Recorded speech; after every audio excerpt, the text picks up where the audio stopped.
Part 8 never quit attitude. நம்ம அஜித் அண்ணன் சொல்கிற மாதிரி நெவர் எவர் குவிட். ஓகே சரிப்பா. இது ஒரு சின்ன லைஃப் டைமில் என்னோட லைஃப்பில் நடந்த ஒரு இன்சிடெண்ட்டை வந்து நான் சொல்கிறேன். அதுலேருந்து குவிட்டுன்றது என்னன்றது நமக்கு நெவர் குவிட்டுன்றது என்னன்றது நம்மளுக்கு புரிய வரும். நான் வந்து ஒரு 1 year பேக் வந்து ஒரு சைக்கிள் வாங்கினேன். சைக்கிள் வாங்கினதுக்கப்புறம் டெய்லி வந்து ஒரு 12 kilometers வந்து நம்ம சைக்கிளிங் ட்ராவல் பண்ணணும்னு டிசைட் பண்ணேன். ஒரு கோல் செட் பண்ணேன். இந்த இலக்கை போய் நம்ம தொட்டுட்டு அங்கேருந்து திரும்பி ரீச் பண்ணிடலாம் சொல்லி செட் பண்ணிட்டு நானும் வந்து சைக்கிள் எடுத்து ட்ராவலிங் ஓட்ட ஆரம்பித்தேன். நானும் வந்து ஃபஸ்ட்டு என்ன பண்ணுறேன்னா, அந்த இலக்குக்கு அடையலாம் சொல்லிட்டு பார்த்தீங்கன்னா, அது வந்து எப்படி இருக்குன்னா ஒரு கம்ப்ளீட் மேடு ஹைக் பண்ணுற மாரி இருக்கும்.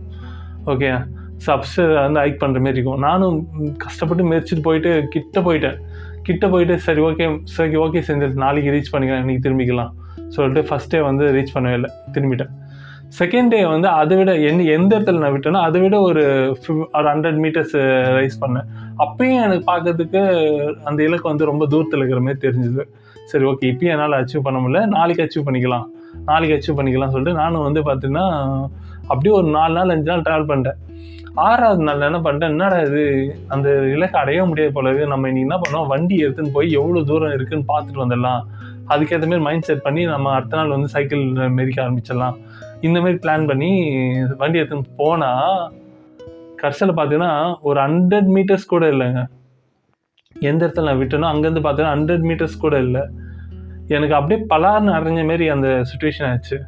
ரொம்ப ஆழமாக திங்க் பண்ண ஆரம்பிச்சிட்டேன். அப்புறம் அந்த ஒரு செகண்ட் தான் எனக்கு புரிஞ்சுது என்னென்னா, நெவர் குவிட் ஆட்டிடியூடை வந்து நம்ம வந்து டெவலப் பண்ணணும். ஓகேயா சரியா. அதாவது அது வந்து பார்த்தீங்கன்னா இலக்குன்றது வந்து பார்த்தீங்கன்னா ஒரு ஸ்டேஜ் வந்து ரீச் பண்ணிட்டேன், ரொம்ப கிட்ட போயிட்டேன். எனக்கு அது இலக்கு வந்து ரொம்ப தூரமாக இருக்குது போல், அந்த மாதிரி ஒரு மைண்ட் செட் வந்து எனக்குள்ளே வந்ததுனால ஐ ஃபெயில் தட் டே.